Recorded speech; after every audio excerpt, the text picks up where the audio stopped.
Sebab bisa karena terbiasa. Ayo kita belajar soal-soal USBN matematika.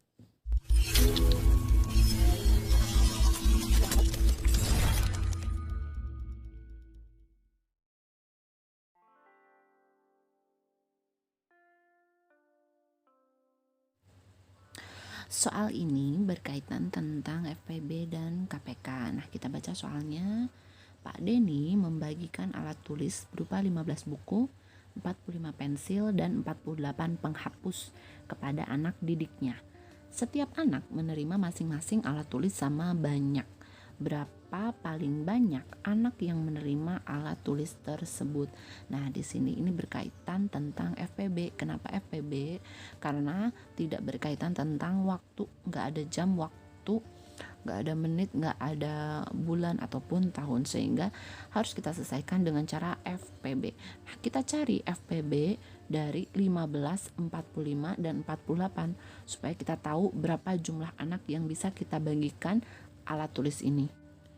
Oke, nah ingat untuk menyelesaikan soal FPB dan KPK itu ada bilangan prima yang harus kalian ingat. 2, 3, 5, 7, 11, 13. Nah, ini adalah urutan membagikan FPB, bilangan FPB ataupun KPK. Nah, supaya lebih mudah untuk menghitungnya, gitu ya. Kalian harus mengingat dulu bilangan prima ini. Oke, sekarang kita bagi dulu dengan angka 2. Apakah di 3 angka ini ada yang bisa dibagi 2? Ada ya, 48. Nah, berarti kita harus bagikan 2. 15 bagi 2 itu tidak bisa, maka kita tulis 15. 45 bagi 2 itu tidak bisa, maka kita tulis 45. 48 bagi 2 itu sama dengan 24. Nah, berarti kita garisi ini tidak dibulatkan karena 15 dan 45 nggak bisa dibagi 2. Oke, di antara ketiga angka ini apakah masih ada yang bisa dibagi 2? Masih ya, berarti kita bagi 2. Berarti ini 15, ini 45, karena dua-duanya nggak bisa dibagi 2. 24 bagi 2 sama dengan 12. Oke, kita ini lagi buat garis dan tidak perlu dibulatkan. Oke, apakah masih ada yang bisa dibagi 2? Ada ya, berarti bagi 2. 15 bagi 2 nggak bisa tetap, 45 juga nggak bisa. 12 bagi 2 bisa, sama dengan 6. Oke, 2-nya tidak usah dibungkus. Oke, lagi berarti bagi berapa lagi ini? Apakah masih ada yang bisa dibagi 2? 15, 45 sama 6. Bisa ya, 6 bisa, masih bisa dibagi 2. Berarti bagi 2. 15 bagi 2, 15. 45 bagi 2, 45. Karena nggak bisa, 6 bagi 2 sama dengan 3. Apakah dibulatkan? Tidak. Oke, kita garisi lagi. Nah, apakah masih ada yang bisa dibagi 2? 15, 45 sama 3. Nggak bisa, berarti kita maju ke angka 3. Apakah ada yang bisa dibagi 3? Ada ya. Nah, berarti bagi 3. 15 bagi 3 sama dengan 5. 45 bagi 5 bagi 3 sama dengan 15. 3 bagi 3 sama dengan 1. Karena 3-3-nya bisa dibagi 3, maka 3-nya dibulatkan. Oke, apakah masih ada angka yang bisa dibagi dengan angka 3? Mas, ada ya, 15 masih bisa dibagi 3, berarti kita bagi 3. 5 bagi 3 nggak bisa, maka tulis 5. 15 bagi 3 sama dengan 5. 1 bagi 3 nggak bisa, maka tulis 1. Nah, 3-nya nggak usah dibulatkan karena ketiganya tidak bisa dibagi 3. Oke, apakah masih ada yang bisa dibagi 3? Enggak, berarti kita maju ke angka 5. Nah, angka 5. Nah, berarti kita akan bagi 5 di sini. Oke, 5 bagi 5, 1. 5 bagi 5, 1. 1 bagi 5, 1 juga karena nggak bisa. Apakah ini dibulatkan? Tidak, karena 1 tidak bisa dibagi 5. Nah, berarti ini sudah selesai cara perhitungannya. Nah, sekarang tinggal kita lihat berapa FPB-nya.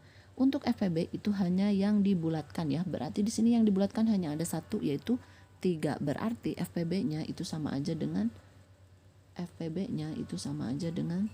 3. Nah, berarti jumlah anak yang bisa diberikan alat tulisnya itu ada 3 anak. Nah, seperti itu cara mengerjakannya.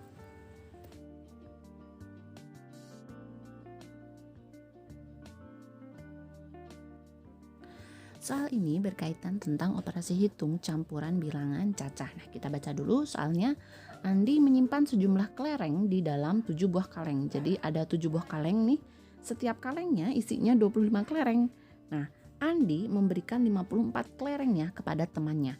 Berapa sisa kelereng Andi sekarang? Nah, ini cara mengerjakannya adalah kan di Andi ini punya 7 kaleng ya. 7 kaleng. Setiap kaleng itu ada 25, berarti kita kalikan 25 kelereng.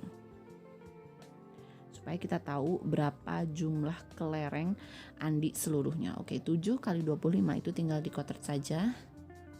25 kali 7 sama dengan 5 kali 7 sama dengan 35, 5 tulis 3 simpan, 2 kali 7 14 tambah 3 sama dengan 17.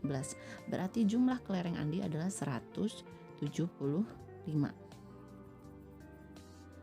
175. Ini adalah jumlah kelereng Andi seluruhnya. Nah, ada kelereng yang diberikan kepada temannya yaitu 54. 54 kelereng ini diberikan kepada temannya, maka 175 kelereng dikurang dengan 54 kelereng gitu. Nah, kita kotret 175 dikurang 54. 5 kurang 4 1, 7 kurang 5 2, 1 kurangi nggak ada 1. Berarti sisanya sama dengan 121. Nah, berarti sisa kelerengnya adalah 121 kelereng. Nah, seperti itu cara mengerjakannya.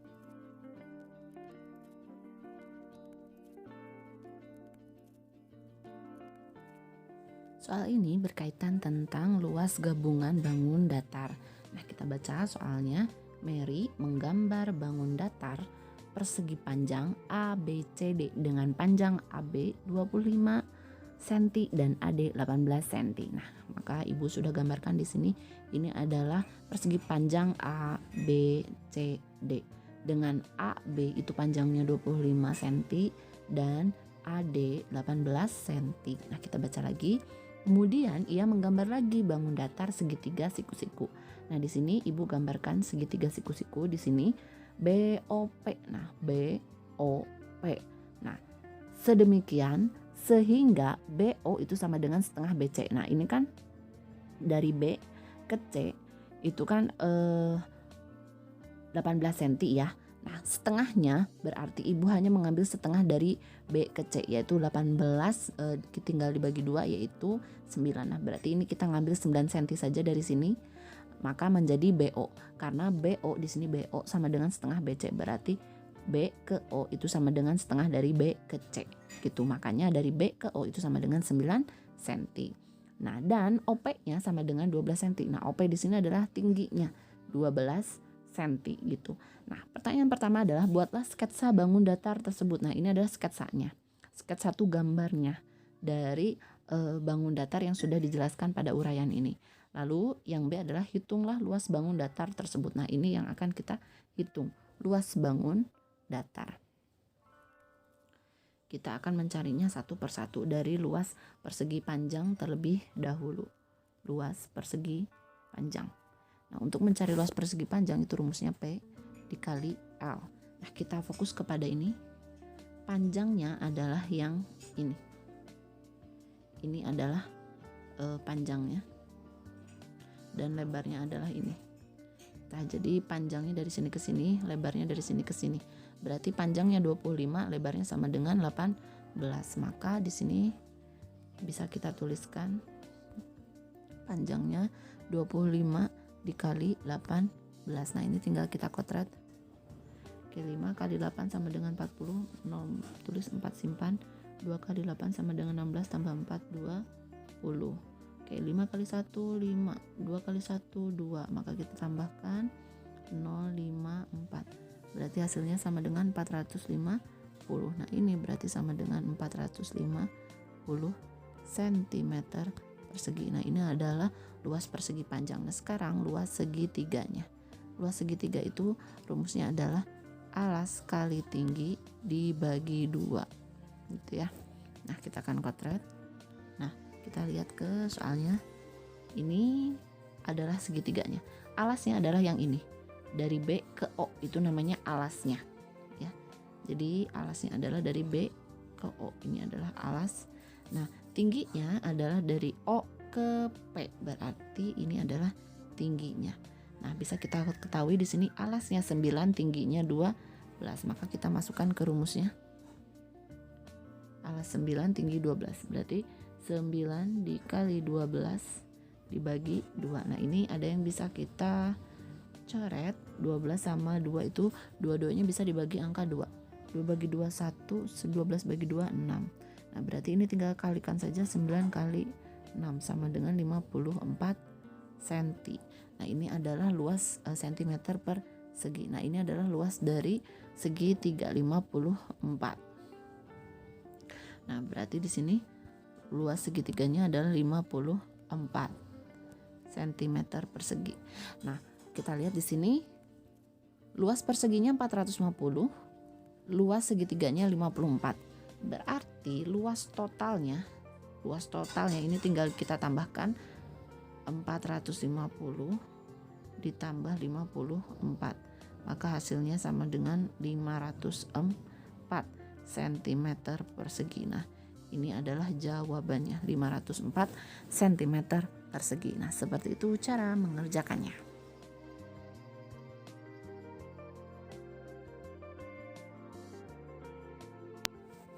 Soal ini berkaitan tentang kecepatan. Sebelumnya kalian harus mengingat terlebih dahulu segitiga dari kecepatan, yaitu segitiga JKW. Nah, J ini adalah jarak, K itu kecepatan, W itu sama dengan waktu. Kalau kecepatan itu kalian satuannya itu harus disesuaikan dengan kecepatan. Kalau kecepatannya mintanya dalam kilometer per jam, berarti jaraknya harus dalam kilometer, waktunya harus dalam jam. Nah, seperti itu ya. Nah, itu adalah ketentuan dari satuan dari kecepatan. Nah, kita kembali lagi ke soalnya. Jarak kota P ke kota Q adalah 425 km. Berarti ini C-nya sama dengan 425 km. Kita baca lagi. Ardi berangkat dari kota Q pukul 9.30 dan tiba di kota, ini harusnya berangkat dari kota P ya. Dia berangkat dari kota P pukul 9.30 dan tiba di kota Q pukul 14.30. Nah, berarti kita memiliki di sini data waktunya. Waktu dia Ardi berjalan atau berangkat itu 9.30 sampai 14.30. Nah, ini adalah waktu yang dibutuhkan Ardi untuk menempuh jarak 425 km. Nah, kita hitung dulu ini waktunya dari 9.30 sampai 14.30 itu berapa jam. Ingat membagikan jam itu menit dengan menit, jam dengan jam ya. Ini langsung 30 kurangi 30 berarti 0 ya. 14 dikurangi 9 sama dengan 5. Nah, berarti di sini 0500 atau sama aja dengan 5 jam. Nah, berarti di sini waktunya dari 9.30 sampai 14.30 itu sama aja dengan 5 jam. Seperti itu. Oke, kita baca lagi. Pertanyaannya adalah berapa kilometer per jam kecepatan Adik? Berarti yang ditanyakan adalah kecepatan. Kecepatannya satuannya itu harus dalam bentuk kilometer per jam. Kita fokus ke satuannya terlebih dahulu. Kecepatannya mintanya kilometer per jam. Nah, kita lihat jaraknya sudah dalam kilometer. Sudah ya. Waktunya sudah dalam jam. Sudah juga. Nah, berarti ini tidak ada masalah satuannya. Baru kita fokus ke rumusnya. Untuk mencari tahu K, maka kita membutuhkan segitiga yang ini. Nah, untuk mencari K, maka K kita tutup. Nah, berarti rumusnya adalah J dibagi W gitu ya. Karena ini sama aja dengan mengibaratkan bagi. Oke, untuk mencari K, J bagi W. Berarti di sini caranya kita tulis J dibagi W. Nah, J-nya itu sama dengan 425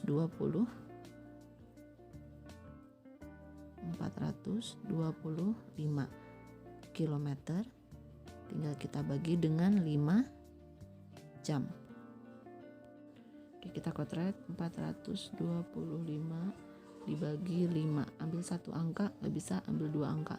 5 kali berapa yang hasilnya dekat dengan 42? 8 ya. 8 kali 5 sama dengan 40. Oke, kita kurangkan 2 kurang 0, 2, 4 kurang 4, 0. Berarti nggak usah ditulis, turunkan angka 5. Oke, 25 bagi 5, 5. 5 kali 5, 25. Kalau kita kurangkan sama dengan 0. Berarti hasilnya sama dengan 85. Berarti 425 dibagi 5 sama dengan 85. Nah, ini adalah kecepatannya 85 km per jam. Nah, seperti itu cara mengerjakannya.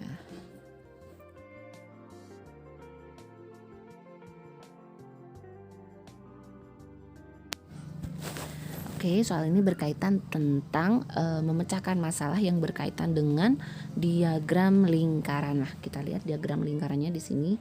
Di sini sudah ada jenis olahraga yang digemari siswa SD. Nah, di sini yang sudah diketahui persentasenya adalah sepak bola dan voli, sedangkan catur dan bulu tangkis itu belum diketahui berapa persentasenya gitu. Nah, maka untuk mengerjakannya itu kita harus mengetahui dulu berapa persentase catur dan bulu tangkis sehingga semua olahraga ini bisa diketahui berapa persentasenya. Gitu ya. Satu lingkaran penuh itu sama aja dengan 100% gitu ya. Maka di sini kan catur seperempat lingkaran ya, atau siku-siku. Nah, berarti sama aja dengan 25%.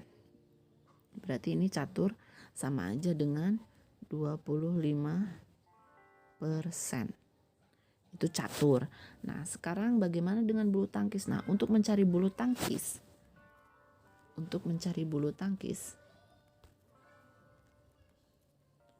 kan satu lingkaran penuh itu sama dengan 100% ya. Di sini yang udah diketahui sepak bola, voli, dan catur. Sisanya bulu tangkis. Berarti 100 kita kurangkan dengan yang sudah diketahui. Berarti 100 kita kurang dengan 15. Kita kurang dengan 25. Kita kurang dengan 25. Nah, untuk mengetahui berapa persentase bulu tangkis. Nah, berarti ini 100 dikurangi 15 dikurangi 25 dikurang 25 itu sama dengan berapa gitu ya. Nah, berarti hasilnya bulu tangkis itu ada 35%. Nah, berarti di sini bulu tangkis itu sama aja dengan 35%. Nah, seperti itu cara mencari persentase semua pada diagram lingkaran ini. Ketika semua persentase sudah diketahui, barulah kita fokus ke soalnya. Kita lihat di sini, jika jumlah siswa SD tersebut 720 orang, berarti siswanya ada 720 orang ya. Berapa banyak siswa yang gemar bulu tangkis dan catur?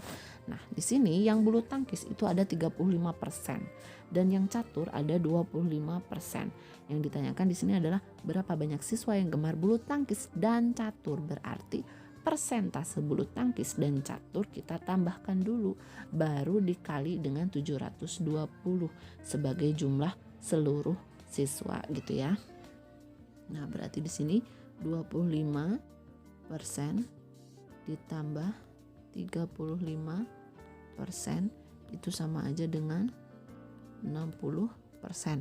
Nah, sekarang kita tinggal cari 60% dari 720 orang itu berapa. Kita kotret 60/100. 60% kan sama aja dengan 60/100 ya, dikali 720. Nah, sebenarnya ini ada saja 0 yang bisa dicoret. Ini 0 sama 0 bisa dicoret, ini juga bisa. Nah, berarti tinggal kita kalikan saja 6 kali 72 berapa dibagi 1. Berarti tinggal 6 kali 72 aja ya. Kita kotret 72 dikali 6.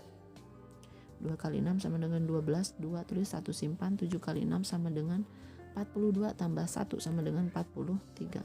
Berarti hasilnya sama dengan 432. Nah, berarti di sini sama aja dengan 432 orang. Nah, berarti jawabannya di sini adalah 432 orang yang suka bulu tangkis dan catur. Nah, seperti itu cara menjawabnya.